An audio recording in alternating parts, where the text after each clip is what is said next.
de volta ao estudo dos sistemas de equações lineares. O que a gente tem para apresentar hoje no vídeo tem alguns aspectos teóricos, mas que são muito importantes na hora de implementar nossos métodos e resolver nossos sistemas de equações. O assunto do vídeo de hoje, então, é condicionamento de sistemas lineares.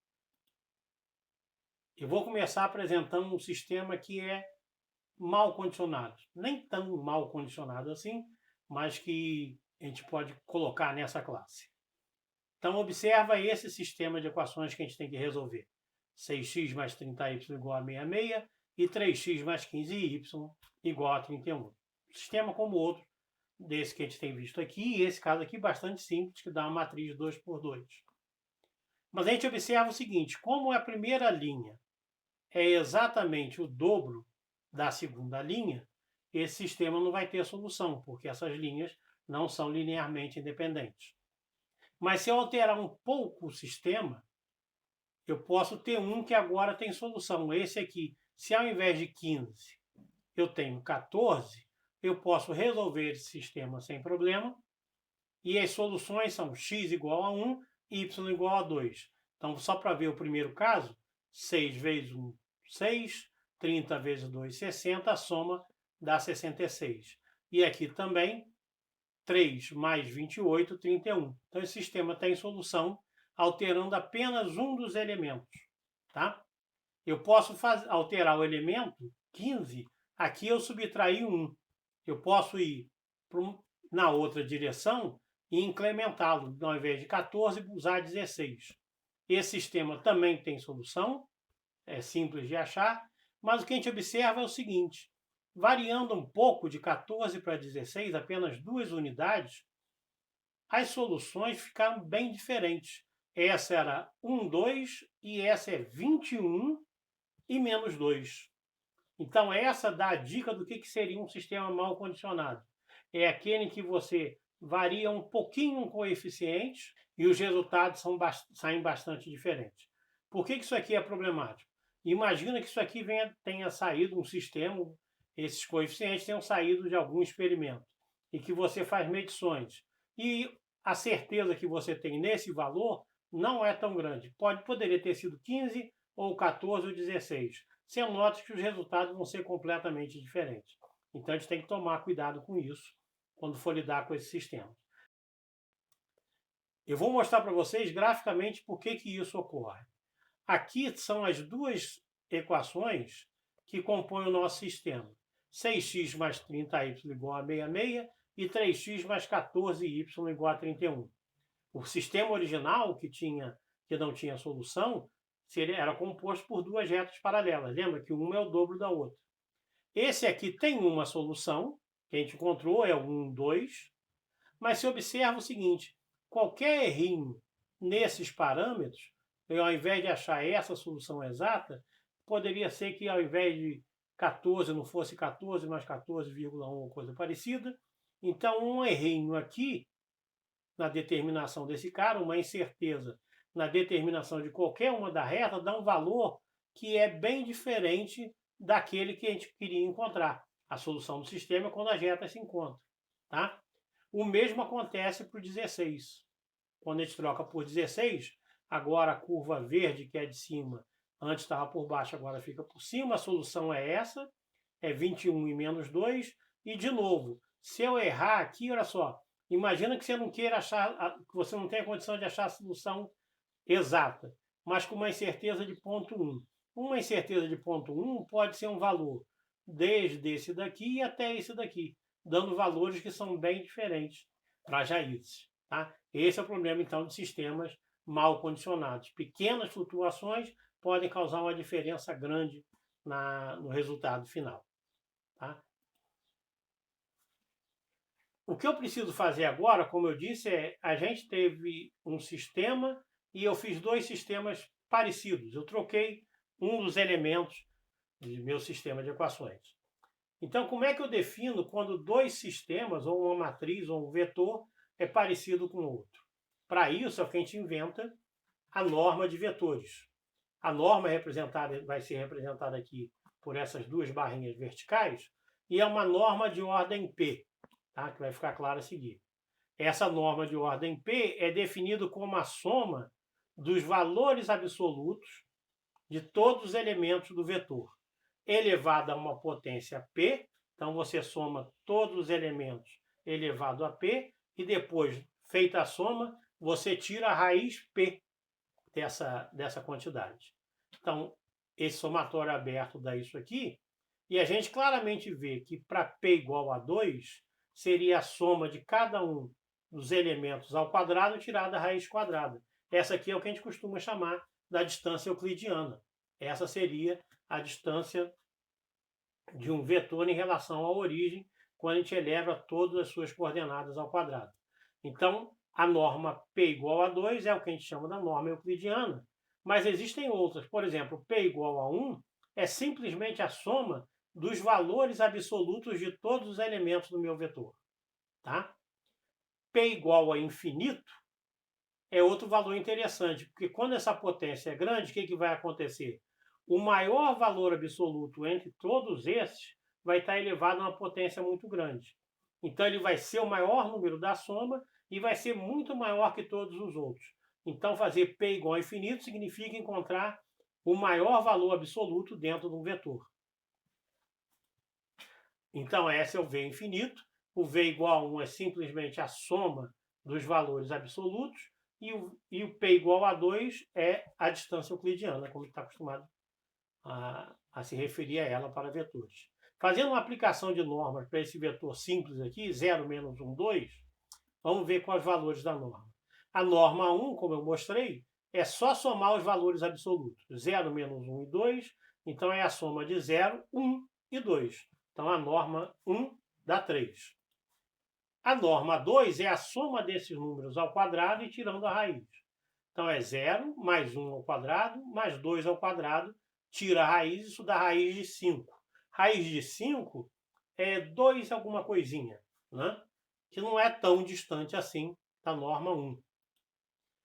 A norma infinita é o maior valor que tem entre as componentes. A norma infinita é 2.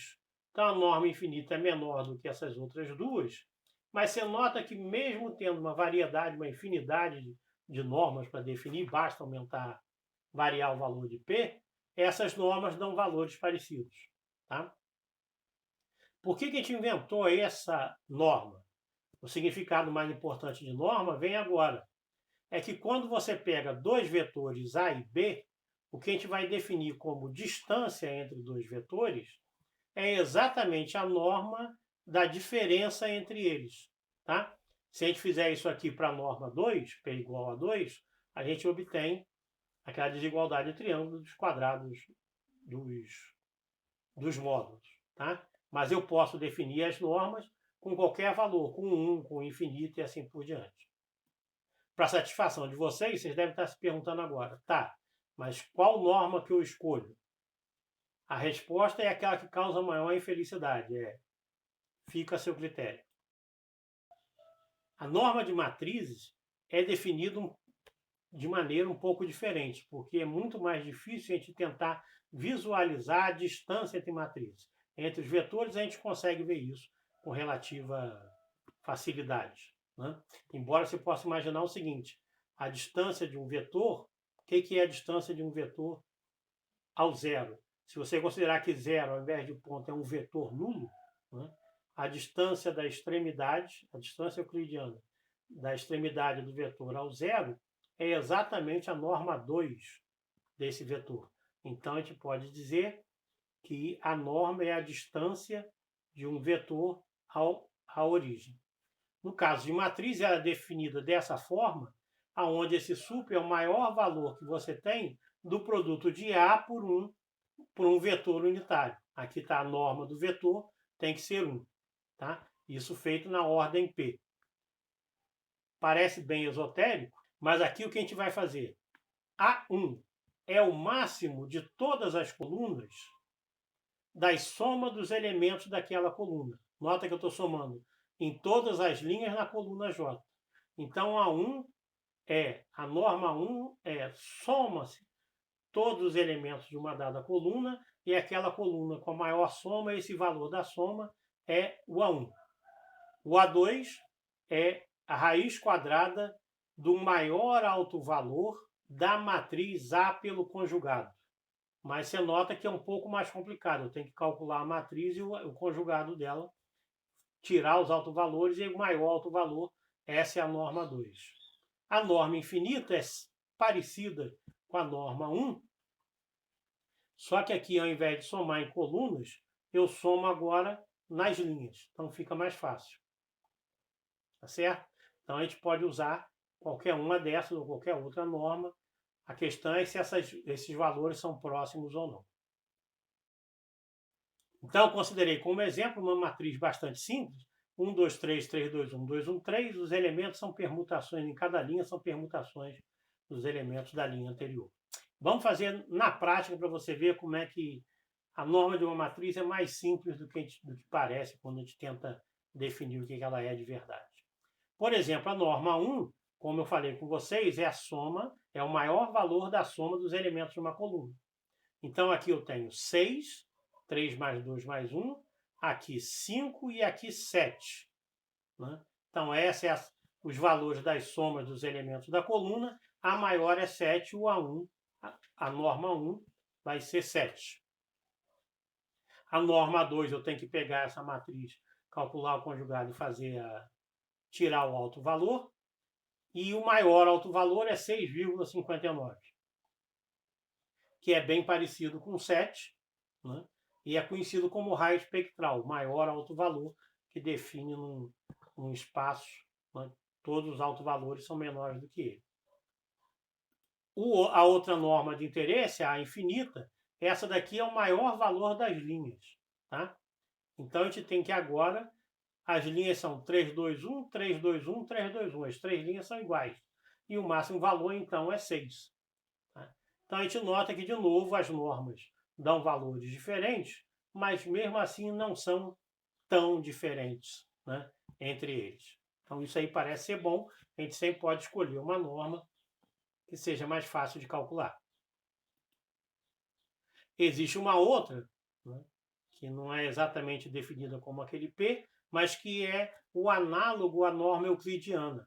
Para vetores tem uma norma euclidiana para matrizes. É você pegar todos os elementos da matriz ao quadrado, como a gente fazia com a distância euclidiana, pega todos eles ao quadrado, soma tudo e tira a raiz.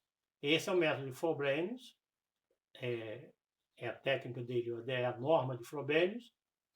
E esse valor dá, eu fiz a conta aqui, da raiz de 42, afinal é a resposta para todas as perguntas. Aqui a gente tira a raiz dessa resposta e dá 6,48. Como a gente vê, é parecido com os valores anteriores também. Então a gente fica a nosso critério escolher uma norma. Uma outra definição que eu vou apresentar aqui, essa daqui é realmente importante, é o número de condicionamento de uma matriz. Então você imagina que você tem um sistema AX mais Y, e o que eu estou comentando aqui imagina que você causa uma pequena variação em X, um ΔX. Isso vai causar uma variação em ΔY. Quando o sistema é bem condicionado, uma pequena variação ΔX causa uma pequena variação ΔY. Mas a questão é quem que é ΔX e quem que é ΔY no caso dos vetores, considerando aquele primeiro caso simplesinho que eu mostrei. Agora eu sei como ver a diferença entre vetores, que é através das normas. Aqui, se eu expandir AX mais ΔX, nota que ΔX então é meu vetor de mudanças em cada um dos elementos, e esse aqui também. Então, AX mais A ΔX vai ser igual a Y mais ΔY. Ora, mais AX igual a Y é exatamente o sistema que eu parti. Então, eu posso cortar AX com Y. E aí eu observo que A ΔX é igual a ΔY. Em termos experimentais, o que é mais fácil acontecer é você mudar um pouquinho o valor da coluna independente e isso aí ver que mudança causa no valor das suas variáveis. Vamos usar esse resultado, então, para definir o que é um número de condicionamento. O que eu quero é que a variação do ΔX, como eu disse, eu quero que ΔX e ΔY sejam igualmente... O ideal é que eles sejam pequenos, né? Então, eu vou fazer a razão entre essas variações relativas, porque é pequena em relação a quem? Então, é o ΔX comparado com o X e o ΔY comparado com Y. Ou seja, a minha incerteza é um percentual do valor que eu tenho. Essa, eu posso, então, realizar aqui a divisão de frações, isso dá ΔX sobre X vezes Y ΔY. E lembrando daqui, usando essa relação, o meu ΔX vai ser A menos 1, multiplica por A menos 1 aqui, é a inversa, é A menos 1 ΔY, né? O Y é o AX, X ΔY. Simples, substituir esses dois primeiros por essa relação que eu acabei de encontrar e pelo sistema que eu tenho que resolver. É uma propriedade da norma do produto vai ser menor ou igual ao produto das normas, né, da matriz pelo vetor. Então, usando essa propriedade, eu sei que esse número aqui vai ser menor ou igual a esse produto, então fatorei essas duas, tá? E aqui você pode ver que você pode cortar o ΔY com ΔY. Aqui cortar é a norma de ΔY com a norma de ΔY, porque lembra, a norma são números, né? Não vetores. O x, a norma de x com a norma de x. E aí eu obtenho que essa razão entre as variações de cada quantidade, que é o que eu gostaria que fosse perto de 1, quer dizer, uma variação de 1 pequena em um causasse uma variação pequena no outro, isso dá o produto de A menos 1, a norma da matriz e a norma da sua inversa. Que norma, de novo, você escolhe. Tá? Então, o número de condicionamento do norma P, usando a regra P, vai ser a norma P da matriz vezes a norma P da inversa dessa matriz. Tá? Você lembra, isso aqui pode ser a soma dos elementos da coluna ou a soma dos elementos da linha. Aí você pode imaginar, se eu pegar uma matriz e multiplicar por um número, a matriz cresce muito. Então, esse valor aqui vai crescer. Se você pegou todos os elementos e multiplicou por 10, a soma vai dar 10 vezes maior. Mas enquanto você aumenta em A em 10 vezes, multiplica por 10, lembra que a inversa sai dividida por 10. Então, isso aí é um truque que não funciona. Não adianta você aumentar ou diminuir a norma de 1, porque como ela está multiplicada pela inversa, o que você fizer em uma vai acontecer o inverso na inversa. Vamos fazer uma aplicação, então, para calcular esse número de condicionamento para aquelas matrizes que eu apresentei no início. Tá? No início, então, eram 630, 314, 630, 316. Né? A do 15 não dá para calcular, porque eles não eram linearmente independentes. Então, vamos ver. Eu vou calcular a inversa dessa e dessa. Eu já fiz isso, para a gente não ter trabalho aqui. A inversa dessa dá essa e a inversa dessa dá essa. Quem quiser, só conferir. Então, vamos pegar a norma dessa e a norma dessa. Qual norma? Se a gente pegar a norma 1, por exemplo, que é a soma dos elementos da coluna, esse é 9 e esse é 44. Então, o maior valor é 44, para o A1. E aqui, esse aqui eu não vou nem fazer a soma, porque eu já sei que 5 é maior do que isso, 1 é maior do que isso. Então, 5 mais 1, 6. Então, eu tenho que multiplicar 6, que saiu daqui, por 44, que saiu daqui. Dá 264. Tá? É o número de condicionamento da matriz A. A1. Lembra, eu queria um número de condicionamento perto de 1. Dos 264 parece ser um número muito grande. Vocês vão ver que não é tão grande assim. Tá? O A2, quanto vale aqui é 6 mais 3, 9, 30 mais 16, 46. Ganhou 46. E a soma aqui, também não vou nem fazer essa, porque 5 é maior do que isso, 1 é maior do que isso. Então, é essa soma aqui, é 6. 46 vezes 6 dá 276. Então, são números grandes e essas matrizes parecem ser mal condicionadas. Elas são mal condicionadas porque elas estão próximas a uma matriz que não é inversível, não é invertível, que é a 315 aqui. Por falar nisso, eu já fiz o caso geral. Se a gente pegar agora a mesma matriz, 633, aqui era 14 ou 16 no caso anterior. Se eu botar um lambda aqui, fazer esse parâmetro variar continuamente, a matriz inversa dessa dá para calcular com esse lambda, dá isso aqui. Ó. É por isso que se eu fizer lambda igual a 15, aqui dá 1 sobre 0, dá infinito, dispara. Né? Não consigo calcular a inversa, mesmo que lambda seja 15. Mas para 14 ou 16, dá para calcular, dava o produto da norma dessa por essa, como a gente viu no slide anterior, dá 200 e tanto. Mas vamos fazer agora o lambda mais perto de 15 ainda. Para 16 deu 276. Se ao invés de 15 você pegar 15,1, aqui o produto da norma dessa por essa vai dar 2.706. Se eu fizer o 15,01, dá com 2 0. 15,001 dá 270 mil.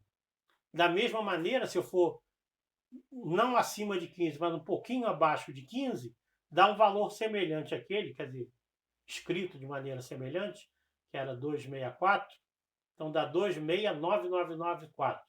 Aí tá vendo? Esses números aqui são bem grandes.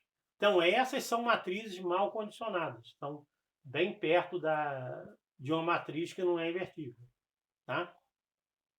Essas que eu mostrei para vocês não são lá tão mal condicionadas assim. No máximo a Maria Antônia soprando a velhinha no aniversário da Maria Eduarda. Tá? Essas aqui sim são bastante mal condicionadas. Então eu apresentei para vocês algumas definições que vão ser importantes daqui por diante, né, nesse vídeo, que são a definição de norma de um vetor ou norma de uma matriz, que tem a ver com a distância com a origem. Né?